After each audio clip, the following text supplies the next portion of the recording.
All right.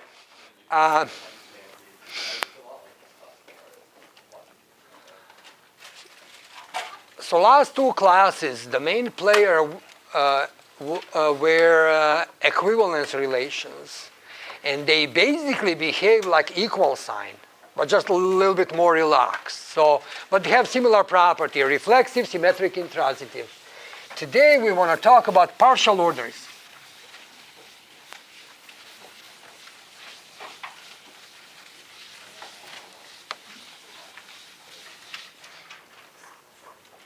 So 6.5, partial order relations.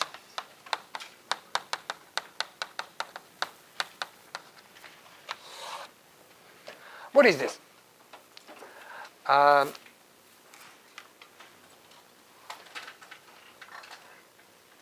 Partial order relation is a relation that's, so by the way, I will immediately introduce the notation for those. Usually, we label them as less than or equal. That's not the same less than or equal that you are used to see with real numbers to do problems in calculus, but it's all motivated by those, and we usually use the same labeling. So it says the following: less than or equal is partial order relation.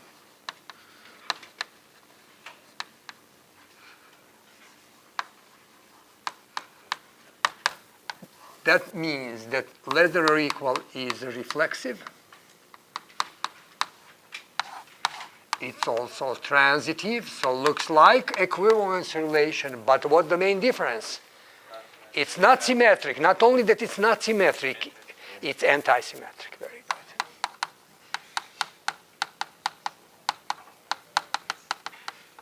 Let me remind you what that means. That means if A is less than or equal to B, and if B is less than or equal to A, that implies that they must be what? Equal.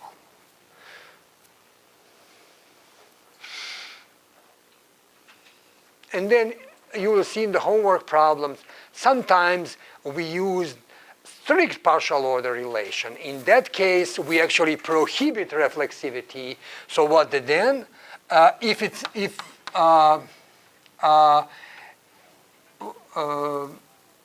not true that A is less than or equal, not true that A is less than or equal to A. So if it's anti-reflexive, we call that strict partial order.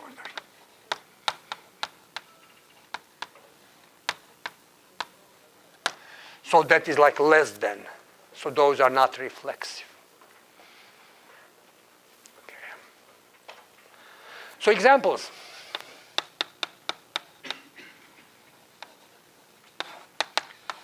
Real numbers with less than or equal. Is that partial order, yes or no? Is a relation less than or equal, the way you know it among the real numbers, is that relation, so let's say, you know how real line looks. So here's number A, number B. Number A is left from number B, or however you define it. Then what? Is this relation reflexive? Is number less than or equal itself? Yes. And then the only way that it goes both A less or equal B and B less or equal A is if they are equal. And then it's transitive. If A is ahead of B and B is ahead of C, A is ahead of C. So this is one example. But this example is, in a way, too strong. So one of the reasons why we wanted you to see this section in your course is to see that there are some other partial order relations that are not like real numbers.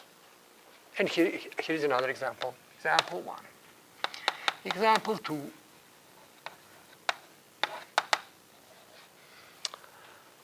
Let's look at the following relay. Let's look at the integers.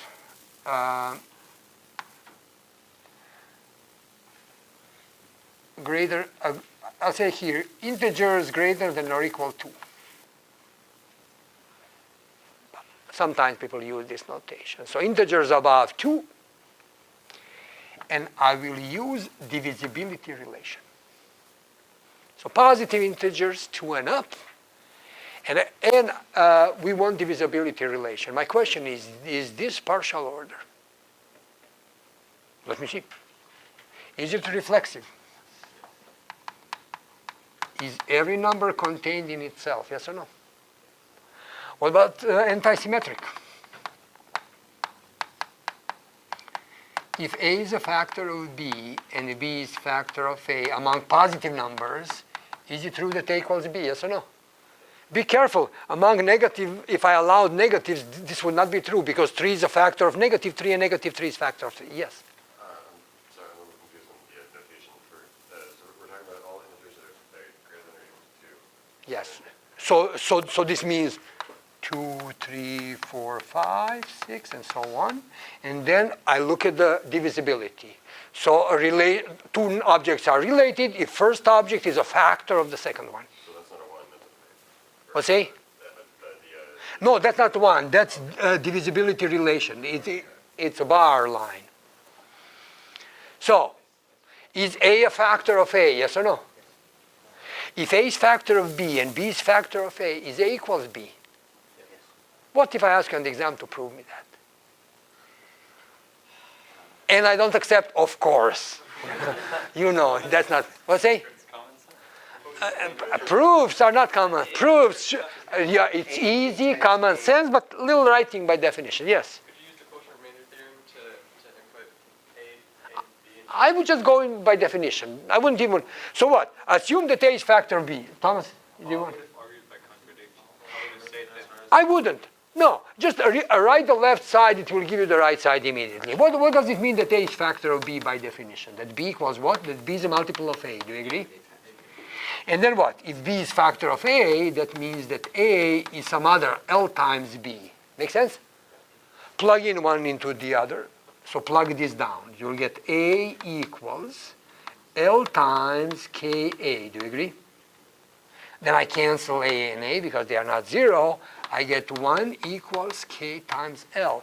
Give me two positive integers whose product is 1. What are they? That's it.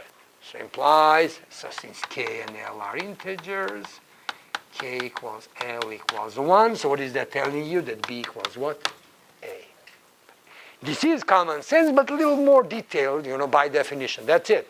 So this is what I hope that you will develop in this course. When we need those easy proofs, then you just go from definition, record equations, manipulate, and get the result. Yes? We just associate L and K together, and then the only way that A equals LK times A is if LK equals 1. Yeah. Yes, we just canceled A, and that's it. So if K and L is 1, yeah, that's exactly what you said. So here it is. It is antisymmetric. Is it transitive? If A divides into B and B divides into C, does A divide into C, yes or no? Yes. Again, I'm not going to write it on the board, but similar. If A divides into B, B is K times A, and C is L times B, plug it in, and you'll get the C's multiple of A. Is that easy to write? But as I said, if I ask you, you have to write it. You're expected to write it to show me that you have in command these procedures. Very good. So, is this partial order, yes or no? Okay. Very often, we said for relations, it is very important to draw their diagrams. By the way, our whole chapter 7 will be full of all kinds of diagrams. So here, when we do diagrams for equivalence relations, we didn't draw them too often because they have always that partition property. So you just divide into states, and then inside state, everybody is related. Outside of state, nobody is. So we kind of neglected last week those diagrams. Now they are important again. So here it is. I'll write 2 here. What about 2 and 3? Are they related in any order? Is 2 factor of 3? Is 3 factor of 2? So what will I do? I'll just draw them next to each other, and I will not connect them at all. There's no way that they are connected. What about 4? Is 2 factor of 4, yes or no? Yes. Then I can say, all right, so 2 factors into 4. I'll make a line from 2 to 4. By the way, I will not put the arrow because they always go one way, and they will always go up. Is that clear? So I can draw the arrow, but generally it's assumed from the context. A line never goes both ways, and it always goes up. Is that clear? What about 6? So 6 is related, so I would put 6 here, and then I would connect, and that tells me 2 is a factor of 6, but 6 is not a factor of 2. What about 7? What about create that also affects us? Oh, absolutely right. Absolutely right. I forgot that. What about 7?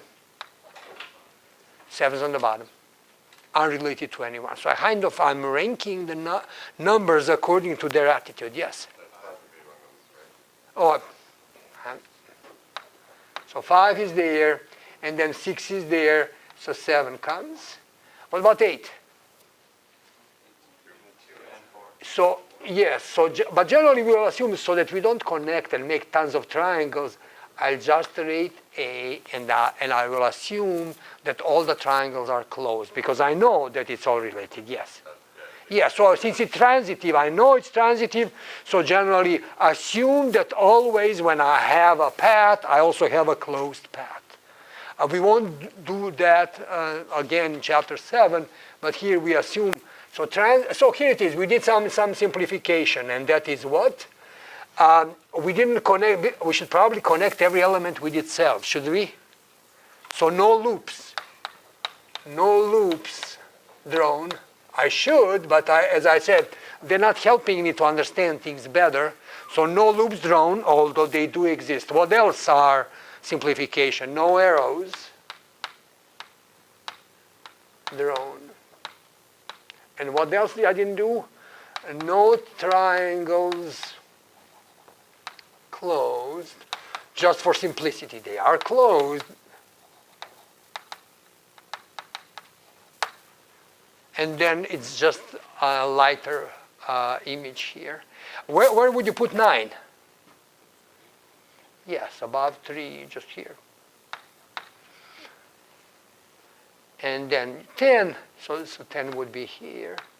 Again, 2 factors. And here it is. So generally what? When you factorize a number, then whoever is a prime is on the bottom line. Do you see that? And then those that have 2 factors, different or equal, are on the second line. Then those with 3 factors, and so on and so on. So kind of this gives us a way to express simplicity of, to express this in a simple way. And kind of understand better the structure of divisibility. But one very important thing is, to contrast this and this. Are they both partial orders, yes or no? They are both partial orders, but they are dramatically different. What is the difference? So what is the difference between example 1 and example 2? Can someone notice or verbalize? Yes. One has to deal with integers and one's dealing with all real numbers. I agree with that, but I could have done number 1 with integers alone as well. There's something else. Number 1, does it look like a line, yes or no? And this one looks like a tree in a way. It's not really a tree in technical terms, but looks like it has, doesn't go like one line. What's interesting here, in example 1, each 2 numbers are comparable. Each 2 numbers are related one way or the other. If I give you 2 and 7 here, are they for sure related in one order, yes or no? 2 is less than 7, 7 is not less than 2. For any 2 numbers, they are comparable. What about here? Are 5 and 7 comparable? No. Those orders where each 2 members are comparable, they are called linear or total. So if the order is linear or total, that means that each 2 members are comparable and they look like line. This one is not linear.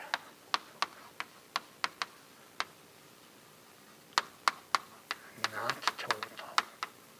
Why not? So if I ask you on the exam, is this order linear? And you say no, how do you justify your answer? Giving a counterexample, because what? 2 is not less than or equal 3 in this relation, or 2 is not a factor of 3, nor is 3 a fact. And 3 is not factor of 2. Do you agree? So here are two non-comparable elements. So this order is not linear. So that's one of the main things we wanted you to see in this section, that not all the orders are linear. Sometimes we still think of that as order or ranking of the elements of the object, but it does not always go like a straight line. Sometimes we have a more complex structure. By the way, that's why there are little conventions in terminology. And what are those conventions? Please keep in mind the difference between two words, the smallest and versus minimal.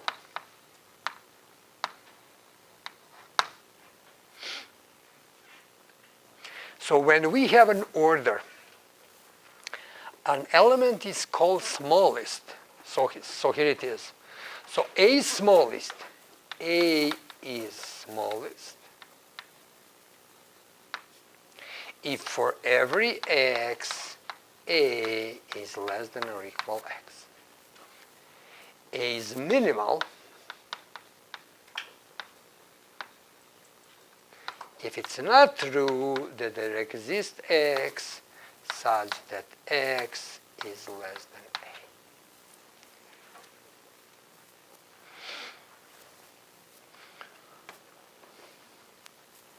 Or if you do go through this and do a little contraposition, for every x, x less than or equal A implies x equals A. So there's nobody below. If someone's less than or equal than me, it must be me. That's the same thing. Just a little logic tells you when you go with the quantifier, because not exist is for every x. Negation of x less than or A is yes. Oh, it's interesting, maybe logically, how this goes into this. Can we see how that goes? It's an interesting exercise in what we did before.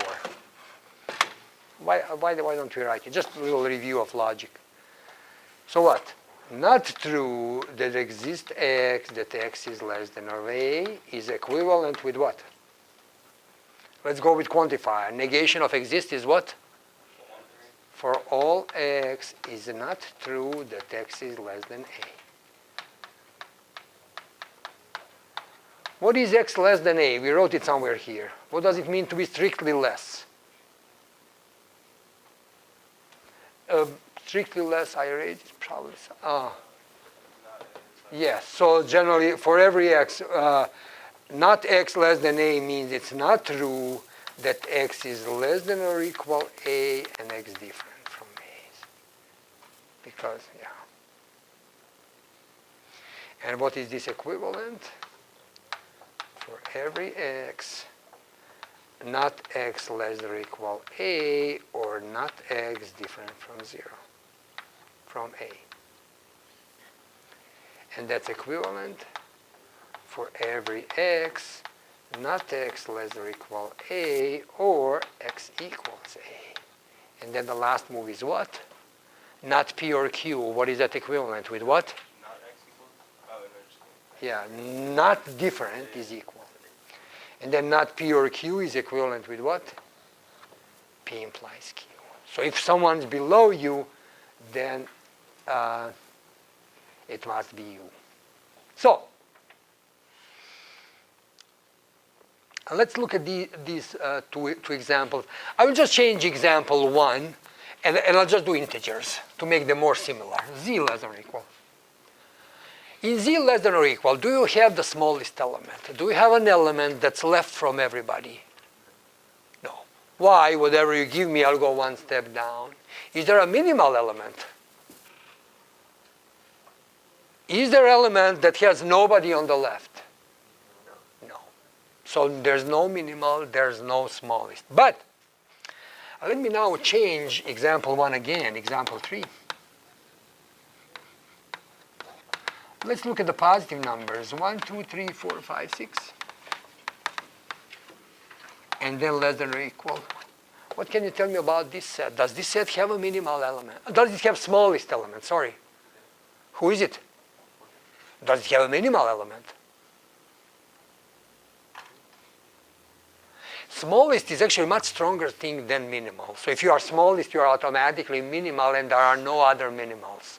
Because you beat everybody else. So there's no unbeaten guy but you, because you beat everybody else, in that competition. Yes? In what circumstance would the element be minimal but not smallest? In this circumstance. So that's exactly good. You really felt what I wanted to prepare. So if you have a total order, then those two things are the same thing.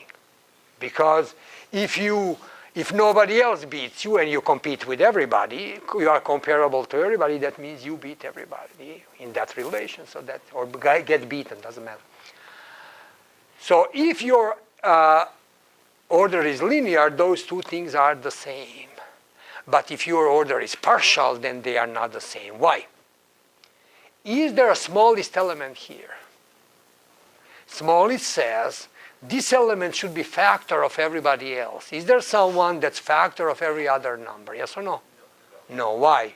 Because, for example, nobody can be factor of 3. You can say yes itself, but then what about factor of 2? So generally, whatever you try, so there is no number 3. No, there is no number. So is there a number a such that a is a factor for every x? For every x. The answer is no. Why? Because if that's true, a must be factor of 2. But the only one that said it must be both factor of a, 2 and 3. Do you agree? But the only number that's factor of 2 and 3 is what? Must be factor of 1. And that's contradiction. Exactly. So this set does not have smallest element. There's nobody who's less than everybody else. But is there a minimal element? Yes or no? Who is it? 2. 2 is minimal. Why?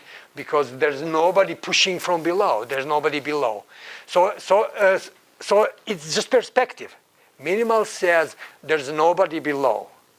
And small says I'm below everybody else. It has to be comparable with everybody else. Exactly. If it's comparable, they coincide. But here you have a space for non-comparability. So minimals are kind of local smallest in a way. So 2 is smallest really in that part of even numbers. And 3 is the smallest in that. But they're all minimals. When you have a smallest, no other minimals, because you beat everybody else and you ruin their rights to be minimal.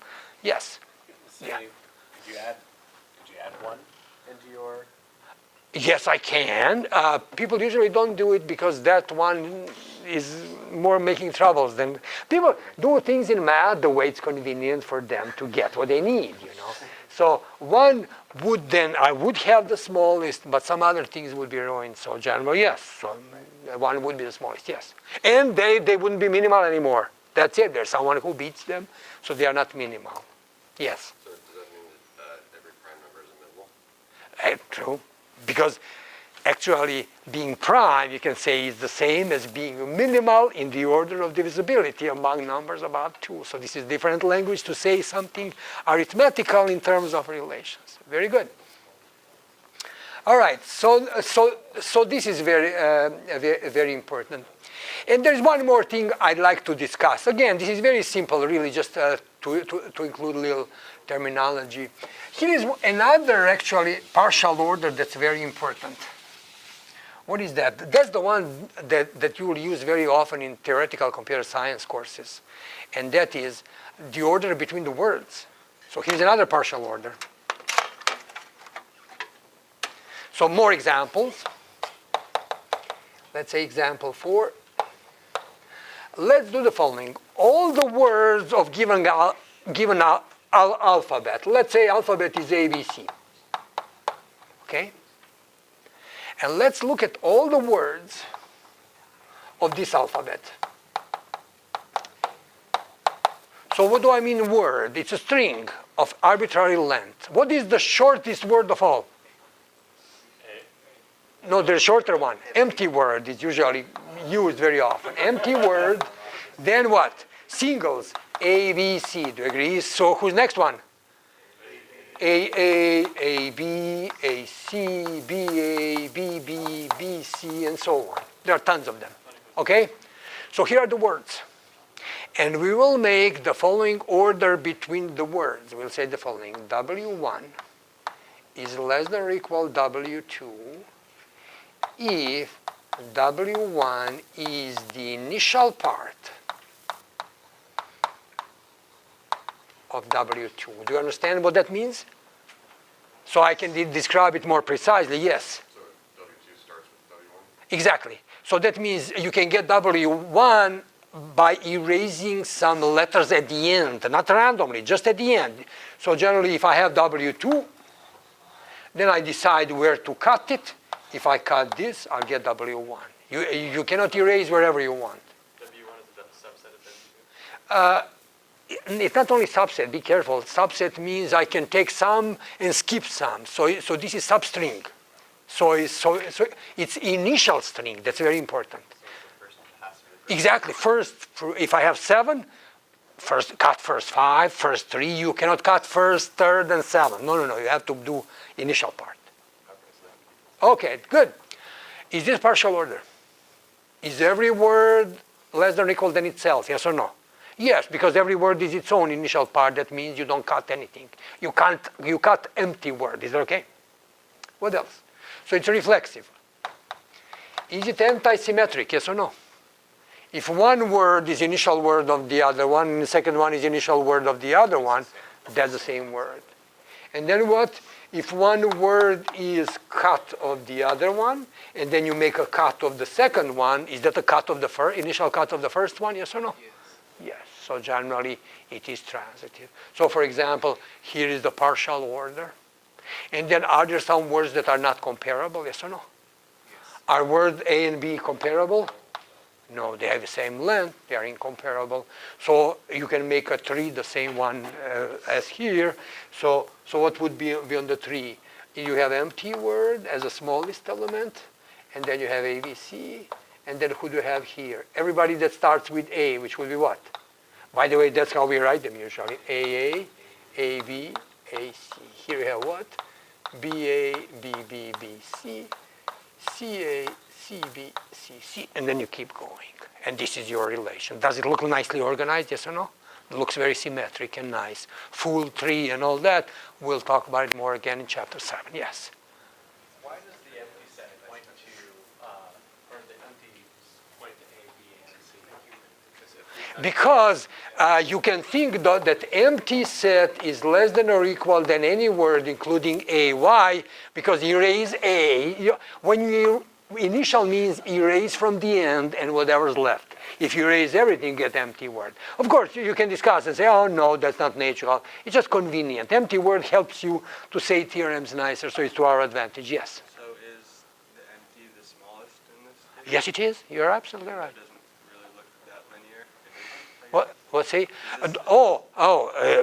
Then you did the converse of what I said. I said the following. Linears, in linears, minimal and smallest is the same thing. What about the nonlinear? They are not the same thing. You might have smallest or not. So even if it's not linear, since it has the smallest, nobody else is minimal. Denies everybody else. So I'm not saying that nonlinears do not have smallest. What would be another nice examples? What about subsets? So example 5, similar to this, but not the same thing.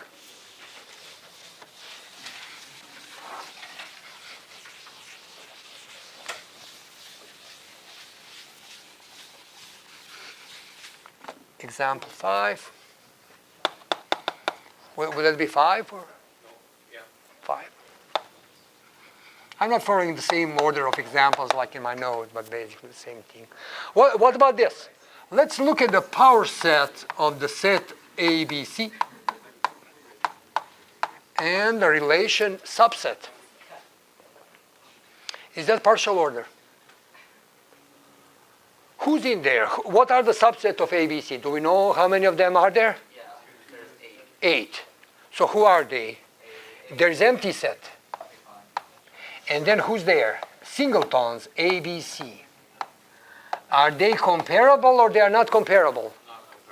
Not comparable. Not comparable. Then what? So that empty set is subset of every other set. Can you prove that, by the way? It's a good question for the final. Is empty set subset of every set? Of course it is. How would you prove it? Empty times that equals that. What's it? No, it's not Every set contains, empty set. every non-empty set. So here it is. How would you prove that empty set is subset of A for every A? So A arbitrary set. Every element that's in the empty set is in A. Yeah, so generally this means what? For every x, x belongs to empty set implies x belongs to A. Is this what this means by definition? But then, whatever x you tried, x belongs to empty set is true or false? False. False implies anything is what? True. So so those are things that we learned in this course to prove, if challenged, to prove those easy facts that we kind of see as something that goes for granted. Anyway, let's go back here. So empty set is subset of all these three, and then what? A subset of which three sets? AB, AC, and BC. Does it look the same as there? Or maybe not. No, because Why not? Because look at this. Do I have here complete branching, yes or no? When I start with A, does every word here have unique path backwards, yes or no? So for example, if I look at BC, it will show up in the part with B, not in the part of A. What about here? Is there overlap? Yes, here, there not, but here yes. Because this BC also has, so sets do not remember the history, words do. Words remember history of building, and here sets do not, because order doesn't matter. So here it is. So who else? B is then in what? In AB as well, and then B is in BC. That's a new one. B, BC, and AB. That's good. BC is related to the A there. True. A, B, A, C, B, C. Okay, so A is to those, B is to those, and C is to these two. And then finally, who's on top? Everybody else, what? A, B, C. So the structure is like this. So everybody goes like this. These two go here. Those two go here. Everybody goes here. Everybody goes here. Different geometry. And the other one looks like this. Three branchings all the time. So you have a really nice tree, and here you have some strange structure. All right, here is one more thing I'd like to show you, and then we'll discuss briefly our exam on Monday. Was this order linear or not? No. Can we enrich the order? Can we establish connections? So don't cut any connections. Can we enrich the connections so that it becomes linear? So what would that mean? Here it is. So can I make a different relation? So can I say the following, that less than or equal is a subset of different relation, let me call it R, where R is the linear. So if things are related before, they will be related now, but maybe I add more relation. Can I always do that? Can I always enrich partial order to become linear? And the answer is yes. So what's the procedure? And that's basically the proof. You start with minimal elements. Who are my minimal elements? So who is it? 2, 3, 5, and 7. What should I do now? Do I need to make order between them? They were uncomparable, so I'll make an order between them. So what would be the order? Doesn't matter. I just go by, I can go 7 on the bottom. Doesn't matter at all. What happens now? Now I will erase them because everybody else is, here is 2, 3, 5, and 7. If I erase them, now what happens? Now after that removal, because I don't want to run into contradiction somewhere, now who's left as minimal elements? 4, 6, 9, and 10. So what can I do now? Since these guys are gone, then I can order what? 4, 6, 9, and 10. should I do 8 or not? Then I will run into trouble if I put 8 before 4, because that would give me contradiction. So what should I do? Just keep in mind that now I order the guys from the second floor. So I'll put 4 here, I'll put 6 here. Doesn't matter which order, I can go the other way around. So now when I have those minimals removed, who's the only one left? 8. So that's the idea. And you can prove by induction that this could always be done. So generally what do? You start with minimal elements, order them however you want, remove them, then look now who's left minimal after they are gone, and then order them randomly and keep going. So whenever you remove all previous elements, some of the elements must be minimal, because if you have a finite set, do you always have to have minimal element? Yeah. Why?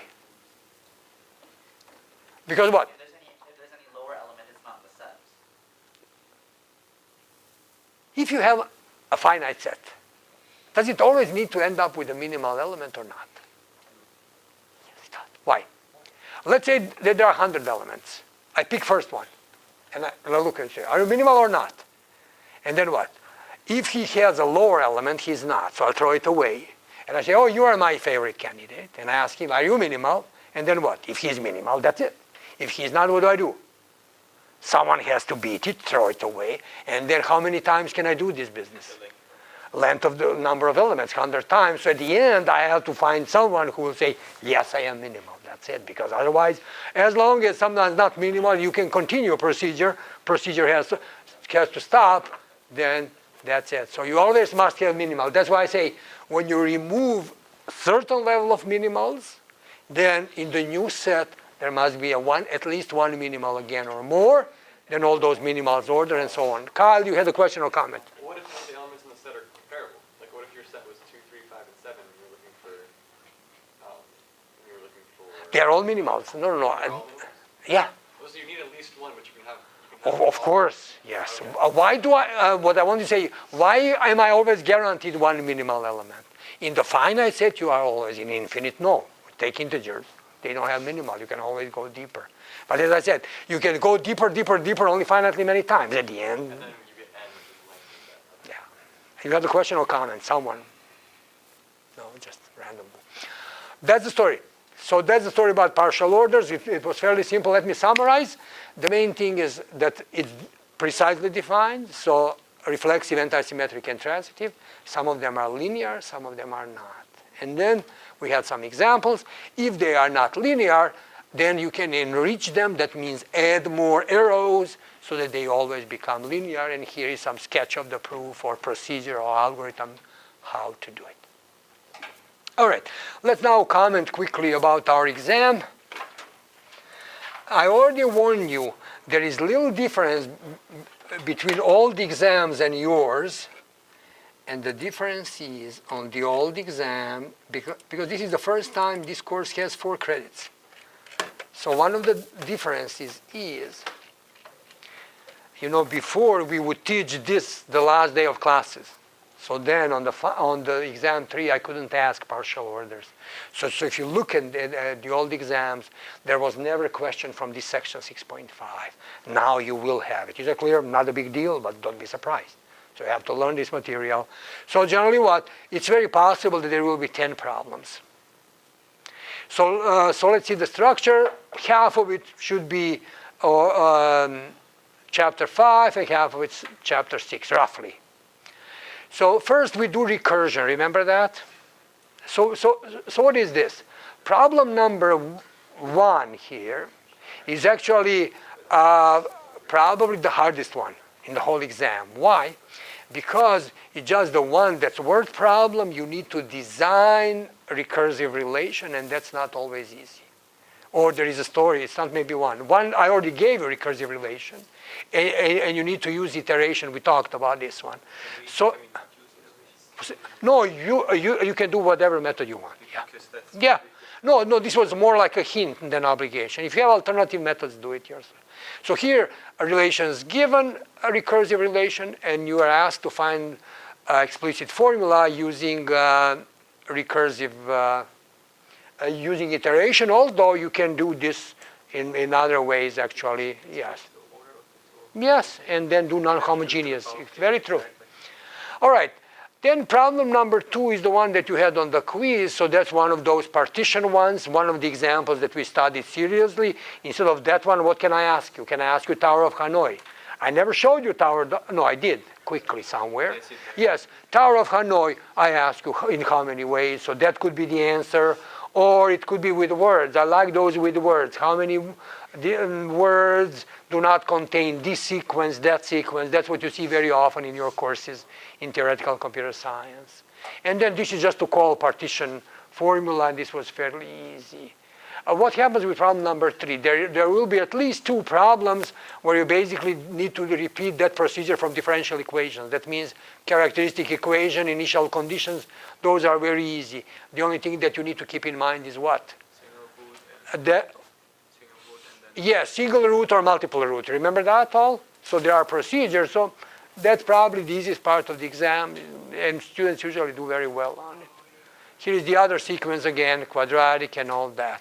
Problem number 5 is the one that I wanted to say is probably the most creative one, and that is there is a word problem that you need to recognize, and that could be the one with sequences or climbing the stairs or something like that. It's a word problem which you need to come up with a recursive relation, and that's not always easy. That's where I want you to practice the most, and so that you can progress. Again, I'm not going to ask you something that you never saw, one of those that you saw either in homework, in the quiz, or maybe on IMATIC, because that was also part of the story. This one was from IMATIC, remember this. What else? Second part of the exam starts with relations. So first problem is like the one that you got on the quiz, and that is, so I gave you binary relation. I asked you to draw the diagram, and then to answer, is it reflexive, transitive,